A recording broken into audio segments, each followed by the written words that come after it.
Conmigo Jaime Porcel, él es investigador social y de mercado. Jaime, una encuesta haciendo el análisis de Dister and Neira, siendo el único documento que se tiene, por lo menos público, la popularidad del presidente cayendo por tercera vez y ya, por ejemplo, tenía datos interesantes. Uno, ya las personas no ven transparencia en el gobierno. Dos, pues hablaron, por ejemplo, del caso específico de Ciudad Hospitalaria. Dicen que es muy necesaria a pesar de la satanización que se ha hecho del proyecto. Y son unos datos en los cuales, ¿sabes?, el país incluso también reconoce la lentitud por parte del gobierno en materia económica. Jaime, empecemos por esta caída del presidente. ¿Qué tú crees que se deba? Bueno, Fernando, si me permites empezar un poquito más allá. Todas las gestiones tienen una especie de tránsito, no podemos decirle natural, porque eso es producto de la historia realmente, ¿no? A través de distintas etapas. Entran como infalibles, entran en hombros, entran que el presidente dice va a llover y todo el mundo saca su paraguas. De ahí se va estableciendo un ambiente de sospecha para finalmente quedar en incredulidad. Y si el presidente dice va a llover, la gente dice eso es para que la gente se meta en la casa a tomarse correrano, por ejemplo. Sí. Ya cuando ya no se le cree al presidente y la carga de la prueba pasa, entonces el que tiene que demostrar la inocencia entonces es el gobierno y sus autoridades. Nosotros lo que estamos viendo es un acelerón que ha tomado ese tránsito de etapa a etapa, que empezó precisamente con un presidente muy bien valuado, con 80 y tantos puntos de popularidad, y que ha caído en cuestión de un año a alrededor de los 60 puntos está la popularidad de él y de su gobierno. ¿Esto qué indica? Indica que hay un desgaste importante dentro de las filas del gobierno, que hubo expectativas muy altas que cuando empiezan a cotejarse con la realidad generan una decepción, generan una insatisfacción. Y ese espacio que hay entre esas expectativas altas y esa realidad, digamos así, ese espacio, esa brecha, nosotros le llamamos ingobernabilidad. El país camina rápidamente a transitar de esa etapa de infalibilidad a una etapa de sospecha y ya con índice, con algunos elementos de la incredulidad, precisamente producto de los acontecimientos que estamos viendo y que se empiezan a reflejar en alguna medida, o quizás con más claridades, con más luces ahora en esta nueva medición. Ingobernabilidad. Eso lo sumo yo al deterioro de los partidos políticos, porque ahora mismo no hay ninguno que no tenga problemas internos serios. El PRD, tal vez el panameñismo por estar en el gobierno está todavía en una especie de luna de miel. Bueno, Cambio Democrático está en horas bajas. Ayer un grupo de molirenas salieron diciendo hay que acabar con la dirección de este partido. Incluso el Partido Popular ya tiene una disidencia en la figura de Teresita de Arias, que es un baluarte dentro de ese partido. Es decir, la clase política parece estar en llamas en un momento en el cual alguien tiene que meterle sinceridad al estado en que estamos. Eso debe, en cierta medida, alegrarnos. ¿Ah, sí? Sí, porque cuando tú ves un partido cohesionado, cuando tú ves un partido con una línea única, es porque existe dentro de él una figura autoritaria. ¿Me explico? Los cuales han abundado, los Arnulfo Arias, los Ramón Cantera, los Belisario Porras, cada vez que un presidente de un colectivo, o secretario general, léase también, cuando la autoridad máxima de este colectivo adquiere la presidencia de la República, inmediatamente se convierte en una figura autoritaria. Y ves ahí pocas disidencias, ves ahí pocas posibilidades de que haya tendencias, de que se establezcan corrientes de pensamiento dentro de los partidos, como bien lo estipula el Código Electoral, que los partidos deben permitir precisamente estos códigos, estas disidencias. Lo malo en los partidos es el capillismo, el hecho de que tú y yo nos aliamos, nos hacemos capilla y vamos contra el resto de las otras tendencias. Pero el que existan diferentes corrientes encontradas y con cierto nivel de disidencia dentro de los partidos, eso no es malo, eso es positivo. El asunto es cuando el nivel de debate conlleva elementos tan agrios, tan ácidos, que parecen atentar en contra de la convivencia, de la buena convivencia precisamente de la madurez de un debate que dentro de la democracia es necesario, es importante e indica precisamente la presencia de que está funcionando la confrontación de ideas. ¿Hay espacio para estos grupos tipo Podemos, Syriza o estos independientes que te están vendiendo, por ejemplo en México, que lleguen al poder y tengan puestos importantes de elección? Mira, yo pienso que aquí en Panamá nosotros necesitamos de alguna forma renovar el idealismo dentro de los partidos políticos. Necesitamos renovar las camadas de panameños que aspiran a un mejor país que en otros momentos significó, por ejemplo, el Comando de Acción Comunal en los años 30 por allá, desde 10 años antes de la década de los 20 empiezan a empujar, que incluso aquí también lideró también aquel partido Solidaridad en el año 93, 94, que empieza a moverse. ¿Qué decir del movimiento Papa Egoró también?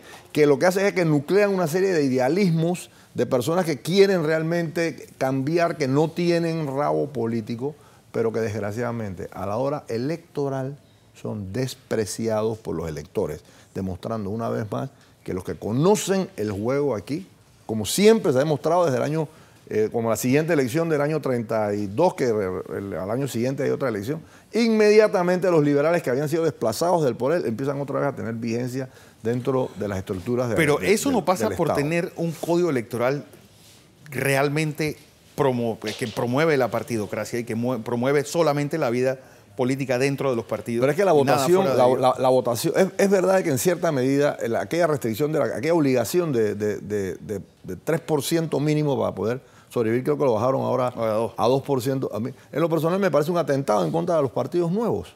¿Me explico? Yo creo que a los partidos nuevos, en lo personal, pienso de que se les debe dar una segunda oportunidad. Se les debe dar oportunidad que tengan un primer strike, como dijéramos en la jerga beisbolística nosotros. Pero es que el panameño, en términos generales, cada vez que tú les has presentado a un tipo fuera del sistema, la gente agarró a Chinchorrocales y a Rubén Blades y lo relegaron a cuarto y tercer lugar, respectivamente, en las elecciones del 94. Cada vez que tú traes un Juan Jované a gente de afuera, la gente le da con el mazo y la gente busca a los mismos que se han pasado 5 años criticando. Pues tú le pones el micrófono en la boca a la gente, y tú lo sabes porque tú eres periodista y te dedicas a eso todos los días, y tú le dices a la gente, ¿qué usted piensa de los partidos políticos? Y las encuestas lo dicen, los partidos políticos quedan en el sótano, pero a la hora de votar, la gente escoge al partido político tradicional porque demuestra que son los que conocen el juego. Un poco es lo que refleja la Asamblea y más los representantes de corregimiento, que tienen unos índices de reelección imbatibles casi.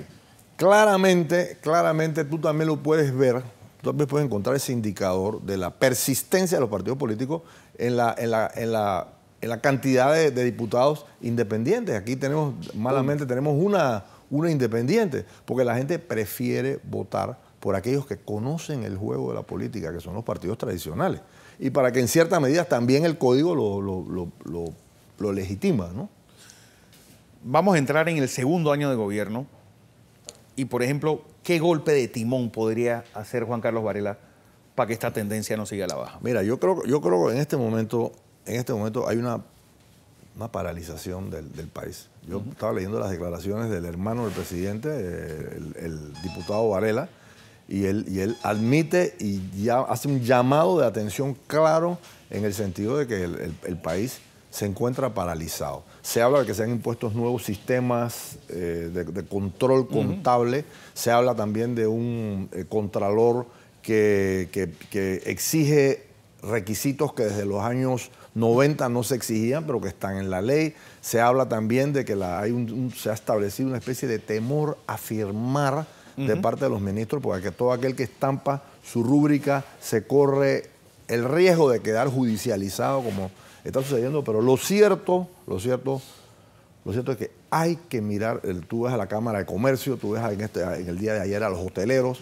Me explico, hay demasiados sectores que están hablando de que hay un golpe serio en la economía. Tú ves la gente, por ejemplo, el sector de Azuero ha entrado en una depresión con la salida de campos de PC, por ejemplo, que daba 2.000 empleos al área entre a los herreranos y a los santeños ahí pegados a PC. Entre otras cosas, se va el Rey. También, cierto también que entra el Río Smith también. No, y entra el Super Extras también. Y está entrando ahora el Super Extra con un desplazamiento, un metraje importante ahí. Es cierto también, pero hay un golpe en la economía. Hay un golpe en la economía que se está sintiendo. Es cierto que seguimos creciendo a niveles del 6%, dice la Contraloría, pero el 6% comparado a las dos, probablemente el doble, a las dos cifras, dos dígitos que estábamos creciendo hace un par de años atrás, implica que hay una desaceleración en la velocidad de la economía. Eso para mí es preocupante. Por otro lado también, la delincuencia sigue azotando el país. ¿Cuál crees tú que los panameños consideren hoy día el principal problema? Mira, seguramente está entre inseguridad y entre desempleo. Seguramente está entre esos dos.